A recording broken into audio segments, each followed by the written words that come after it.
versículos 13 al 16.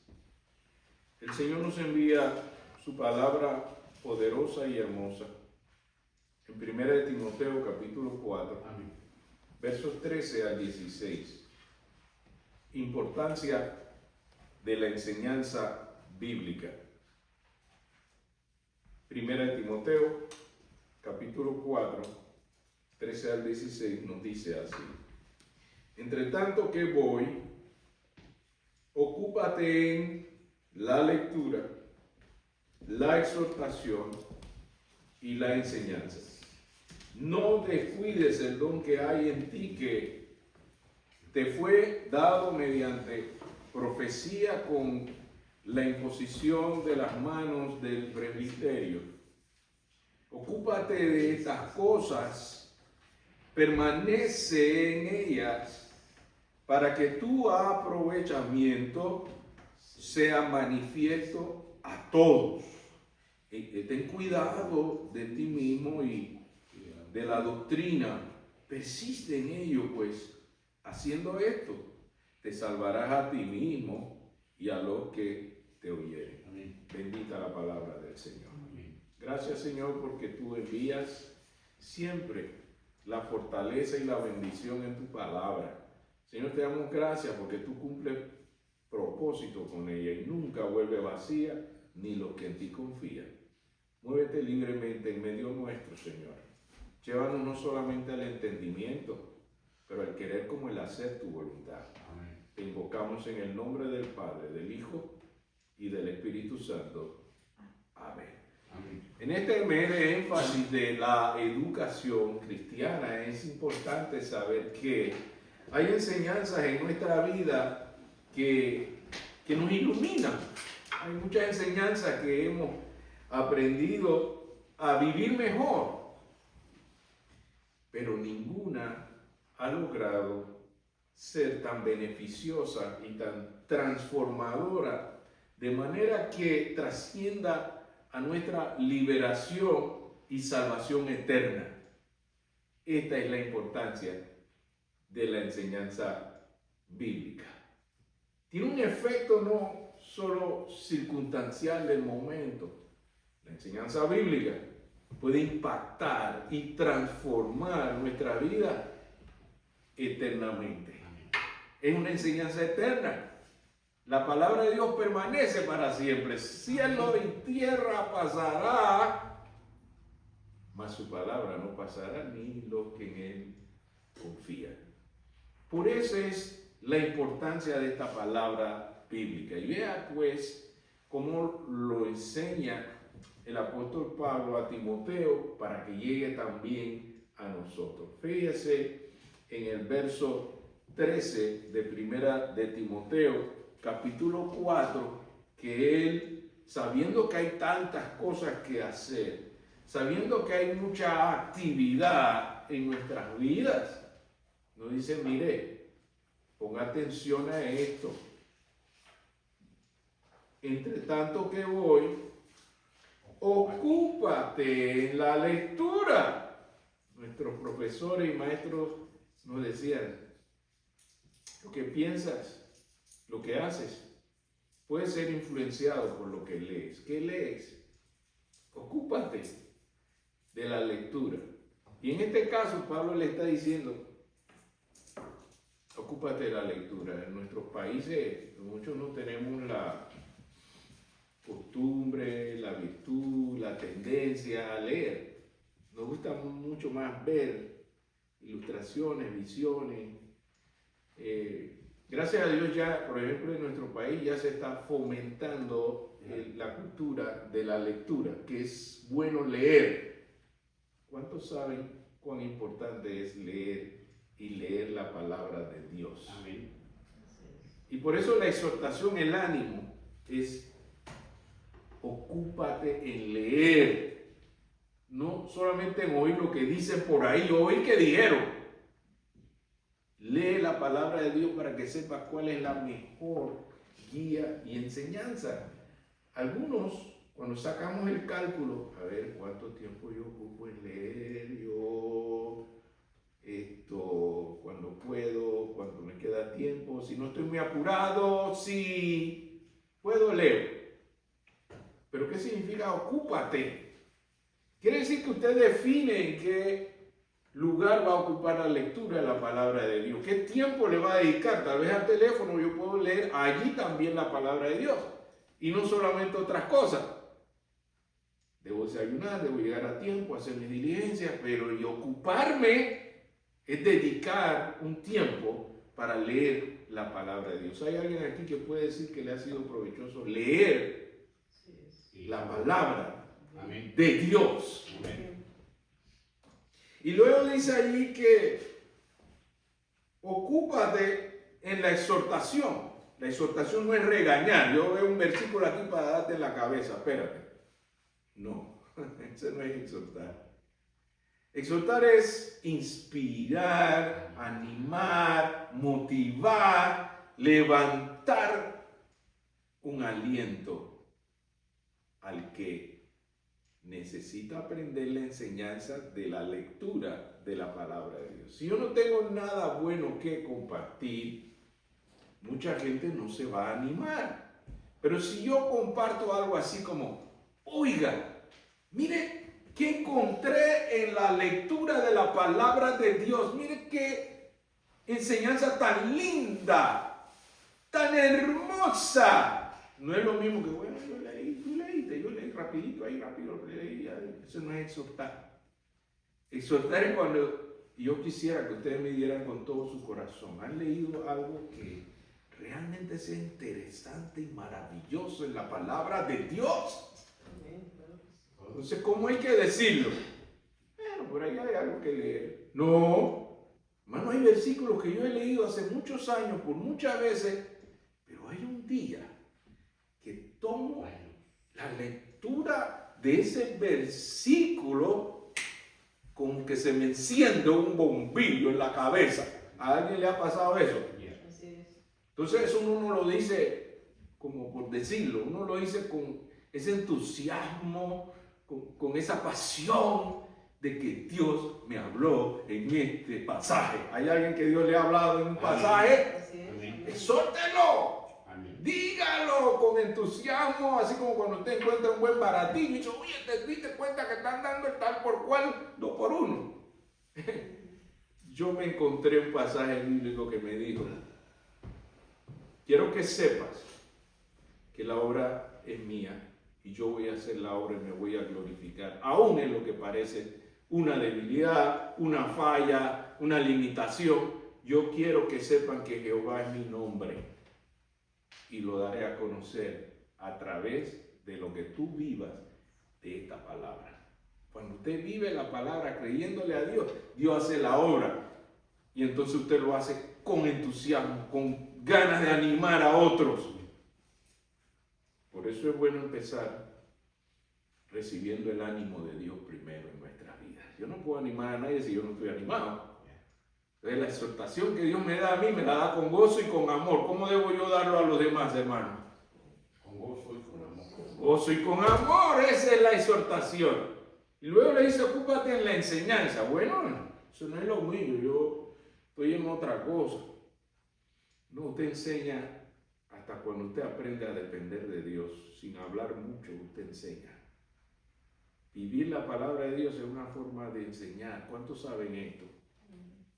Yo he aprendido mucho de los que viven la palabra de Dios y me enseñan con su ejemplo. Ese es el tipo de enseñanza que Jesucristo trajo y la gente se admiraba de su enseñanza y decía, mira, con qué autoridad enseña. Pero es que enseñaba viviéndola. Esta es la enseñanza que hoy en día la gente necesita ver. ¿Cómo se enseña?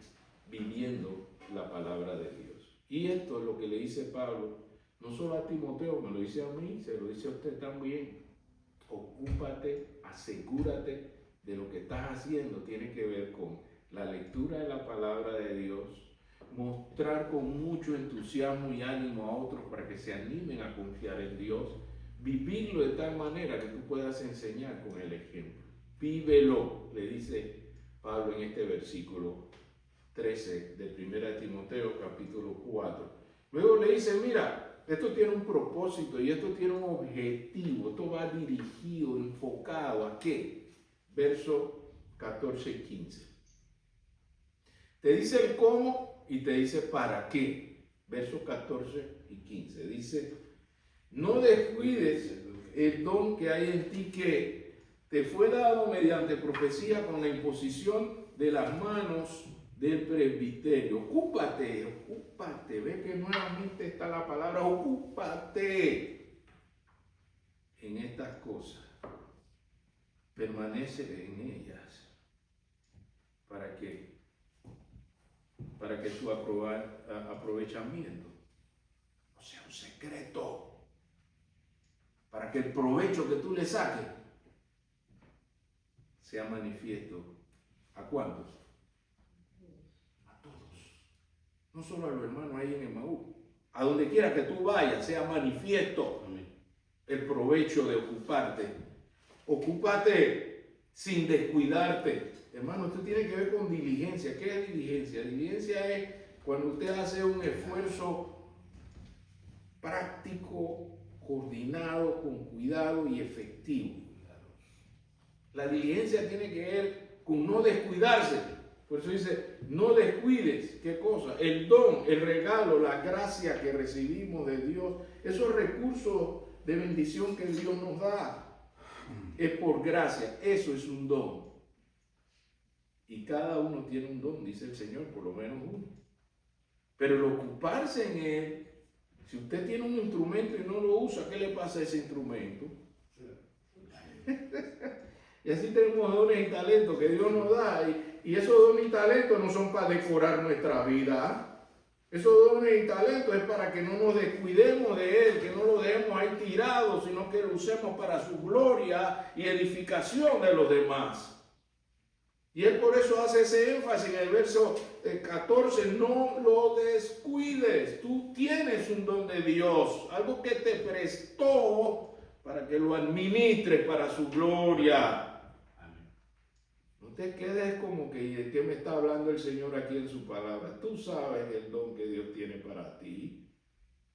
Primera D, descúbrelo. Segunda D, dedícalo.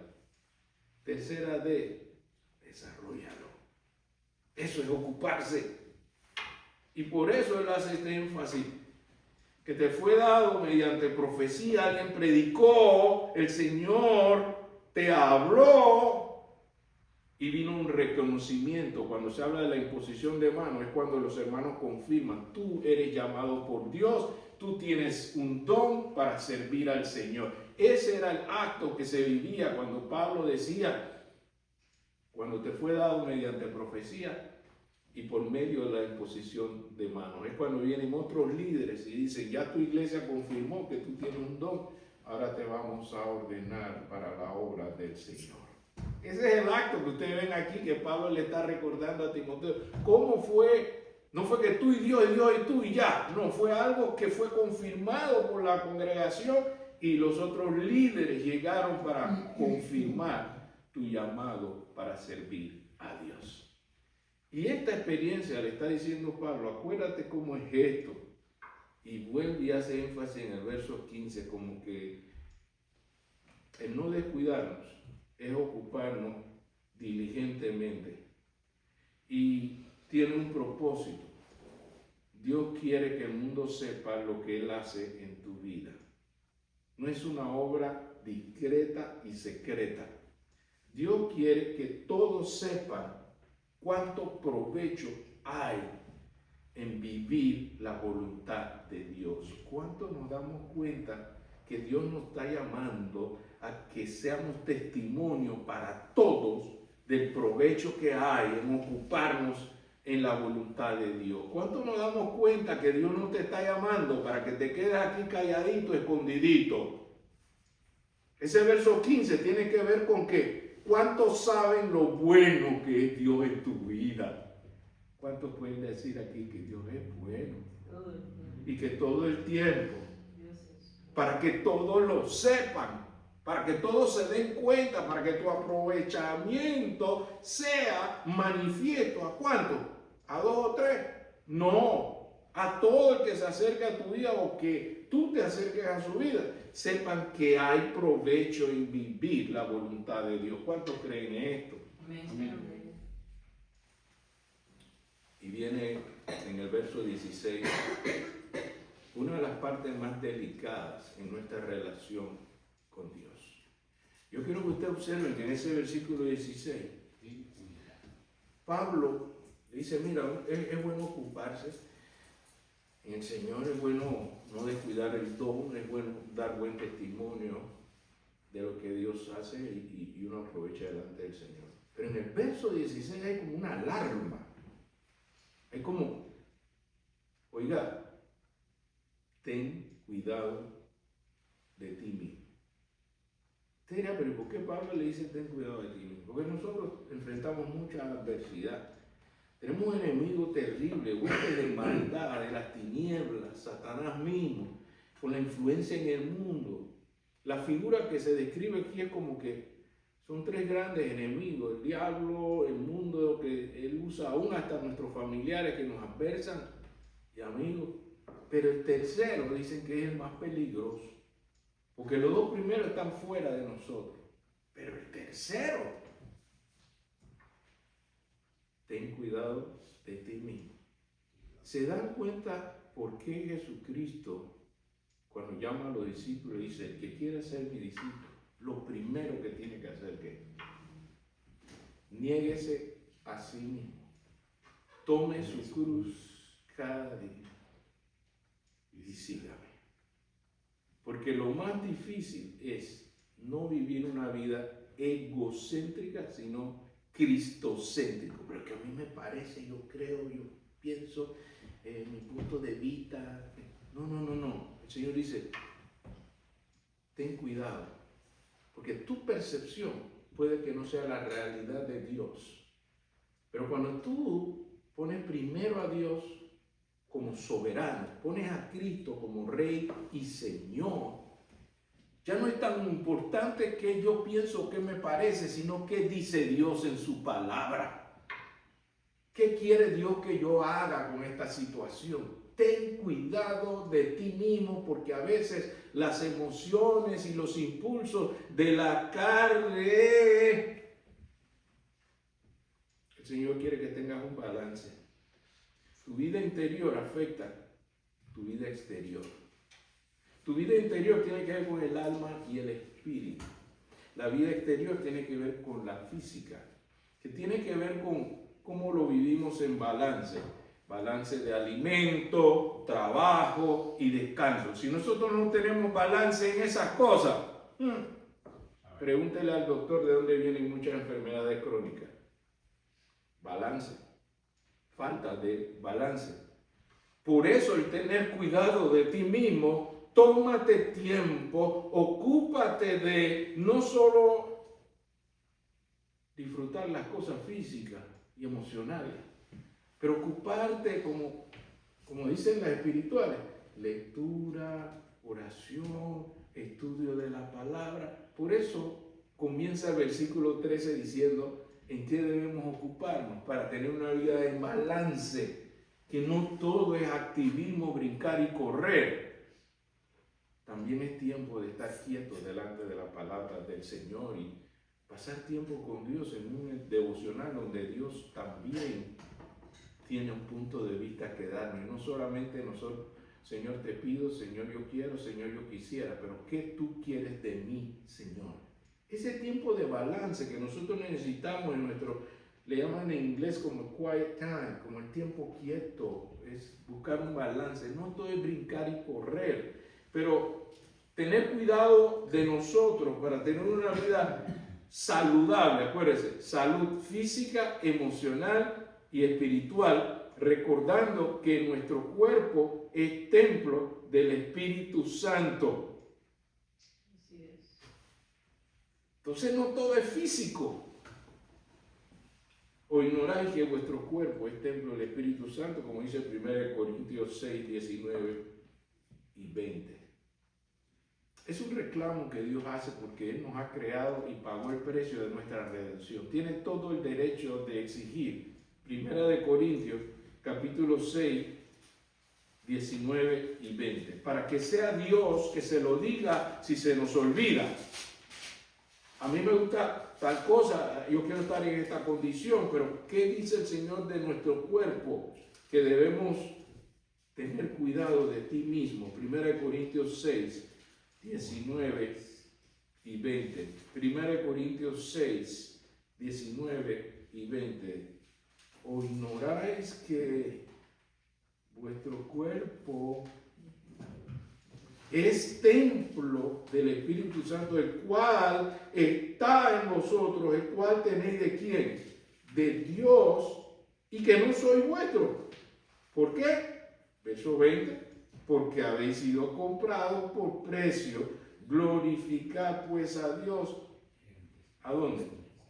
En vuestro cuerpo y en vuestro espíritu, las cuales son de quién.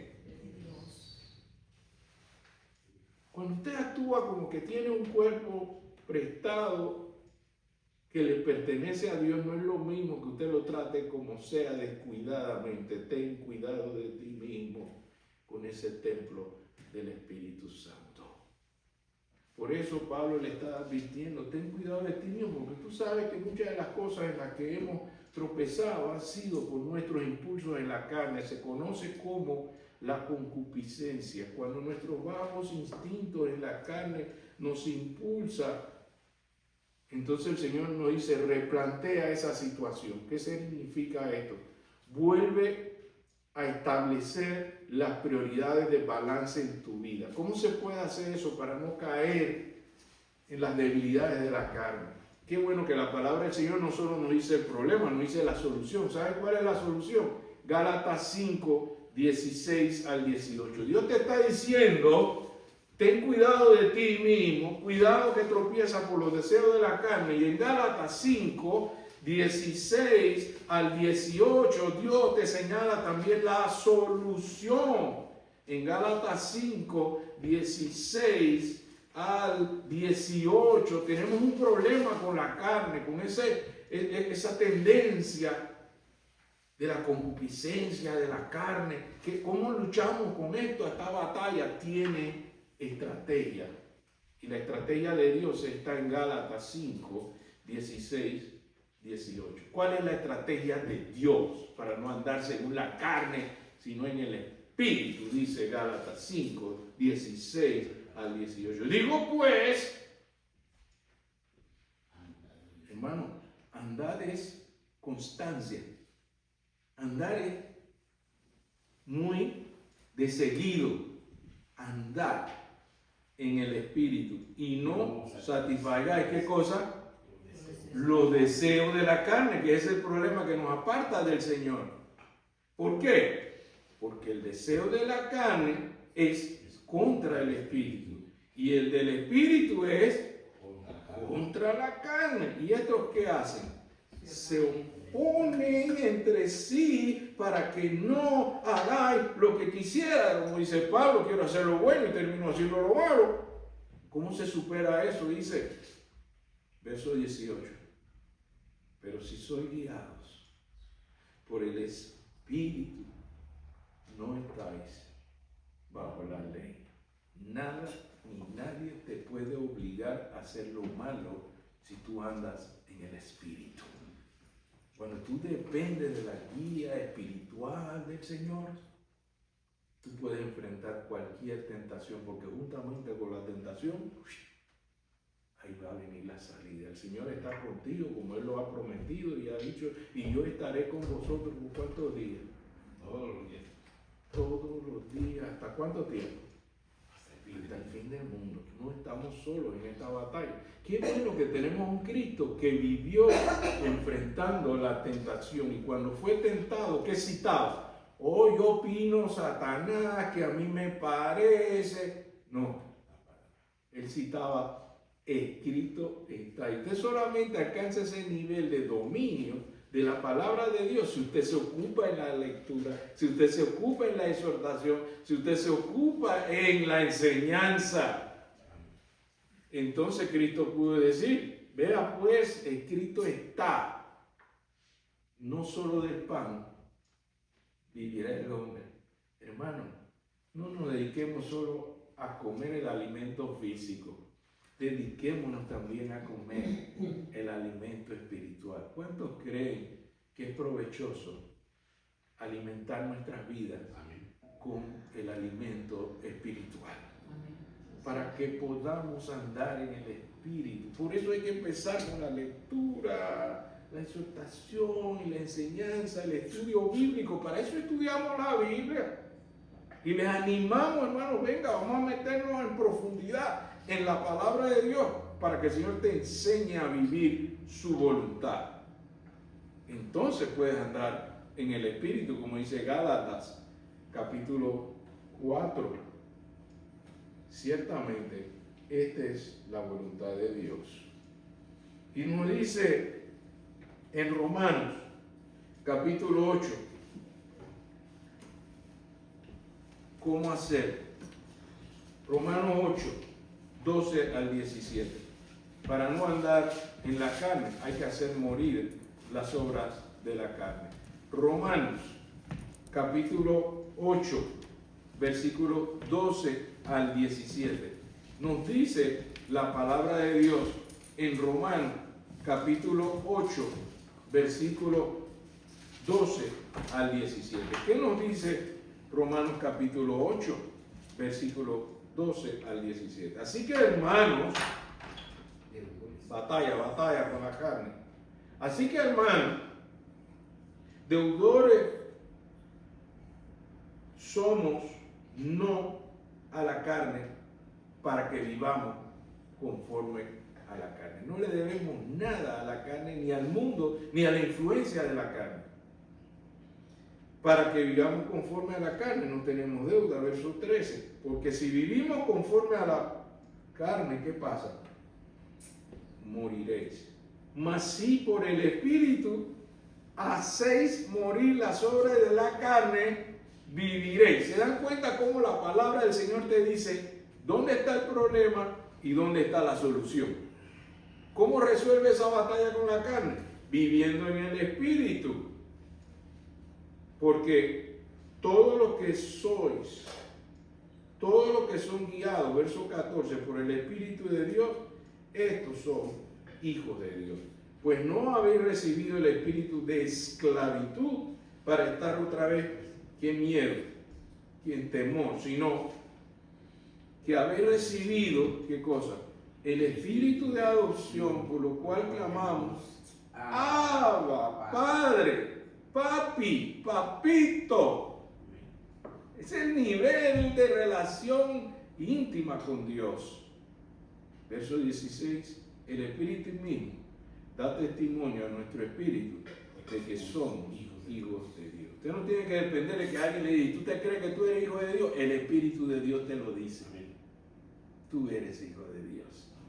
Y si hijo, verso 17, también heredero de Dios y coheredero con Cristo, si es que padecemos juntamente con Él, para que juntamente con Él seamos ¿qué? Glorificados. Muchos quieren llegar a la gloria sin pasar por el Calvario. Cristo pasó por el Calvario para ser glorificado. ¿Quieres ser glorificado? Leíamos y estudiábamos esta mañana en la escuela bíblica dominical que debemos vivir en sacrificio vivo. Eso comienza con negarnos a nosotros mismos. Esto comienza con no hacer todo lo que mucha gente hace. Esto comienza por decir, no a nosotros, oh Jehová, sino a ti sea la gloria. Amén. Eso comienza por depender más de lo que dice Dios que lo que yo sienta o que a mí me parece. Así que lo que yo tengo que aprender es decirle, alma mía, ¿por qué te perturbas dentro de mí? Jehová es mi roca y mi salvación. En Él confiaré. No en lo que yo sienta o me parece o lo que dice por ahí, sino que Dios puede llevarnos cuando juntamente crucificados, cuando juntamente sufriendo, cuando muchas veces en sacrificio vivo. Dios nos permite pasar por todo esto, pero tiene un objetivo claro y definido, que termina diciendo el versículo 17, para que seamos glorificado. ¿Cuánto le creen a Dios que Amén. puede hacer la obra de glorificarse en nosotros? Así es. Por eso nuestra lucha en la carne no es fácil, pero para Dios no hay nada imposible. Y todo lo que puede ser difícil o imposible para nosotros, Dios lo puede hacer a través de nosotros. ¿Cuánto le creen a Dios que Él tiene el poder y que Él lo puede hacer? Amén. Por eso nos exhorta en su palabra de cómo enfrentar esta batalla en la carne. Ten cuidado de ti mismo. Y termina diciendo en 1 Timoteo, capítulo 4, versículo 16. Ten cuidado de ti mismo y de qué más. La doctrina. Eso es enseñanza. Eso es enseñanza. La doctrina es no creas todo lo que dicen por ahí. A veces cogen un pedazo de la palabra y la mezclan con falsedades. Es como que le dijeran, mira, yo tengo este vaso de leche y le eché un par de gotitas de veneno, te lo tomas. Te voy a decir, de ninguna manera. Por mucha leche que haya en ese vaso y lo poquito de tóxico que tenga, no lo quiero. Así son las opiniones de los hombres, así son los comentarios que hacen por allí, que te mencionan algo de Dios y ya tú quieres alimentarte de esa toxicidad. Hay ambientes, hay personas que su conversación es completamente tóxica y tenemos que ceñirnos a la palabra de Dios pura, no adulterada. Por eso debemos ocuparnos de la sana doctrina y no de cualquier doctrina. Aquí nos dice el Señor que hay un resultado de hacer esto. ¿Cuál es el resultado? De aquí viene la importancia de la enseñanza bíblica, la más importante. Si usted me diera, no me quedó mucho de la enseñanza, pero si la enseñanza tiene esta meta, este objetivo, vale la pena la enseñanza bíblica. ¿Cómo termina diciendo el versículo 16 de primera de Timoteo, que es el efecto más importante de la enseñanza bíblica? Dice, pues haciendo esto, te salvarás a ti mismo y a los que te oyeren. Amados, el que tenga oídos para oír, oiga lo que el Espíritu le dice a la iglesia. Ocúpate de esta enseñanza, porque haciendo esto, es que no tengo tiempo, pastor, estoy muy ocupado, hay muchas cosas que hacer. ¿Usted me comprende? Sí. ¿Y qué resultado te va a dar ese desgaste de tantas cosas que hace y no hace la más importante, que es vivir la palabra de Dios? Porque haciendo esto, te salvarás a ti mismo y a quién más. A los que te oyen. ¿Te gustaría que muchos otros sean salvos a la vida eterna, hermanos, hermanas? Esta es la razón más importante de la enseñanza bíblica. Usted puede ser parte de la extensión del reino cuando usted vive su palabra y la enseña, para que otros que oigan puedan llegar a disfrutar la salvación eterna. ¿Cuántos creen que vale la pena ocuparnos en la importancia de la enseñanza bíblica? Elevemos en este momento nuestro clamor a Dios. Señor, yo sé que puedo ocuparme más. Señor, yo sé que tú eres el dueño del tiempo y yo puedo priorizar, poner en orden de prioridad, ocuparme en tu palabra, en tu presencia, en tu santa comunión, en tu enseñanza, porque todos los días podemos aprender algo de parte de Dios. Pidámosle al Señor esta mañana, Señor, enséñame a ocuparme más de esta palabra que puede salvar a muchos más. Oremos. Padre bueno, te damos gracias porque tu palabra es viva y eficaz y penetra como una espada que discierne las intenciones del corazón, corta tuétanos, toda coyuntura. Y Señor, tú nos hablas claramente en tu palabra. Sí podemos ocuparnos más en la lectura de tu palabra. Sí podemos animar a otros a depender más de tu palabra. Señor, sí podemos vivirla y obedecerla para que muchos encuentren esperanza viva y salvación eterna. Porque lo que este mundo da es perecedero y pasajero, se termina. Pero tu palabra permanece para siempre. Por eso es tan importante la enseñanza bíblica, Señor, que yo no solamente esté de acuerdo contigo, sino que te obedezca, Señor. Tú has hablado claro en tu palabra.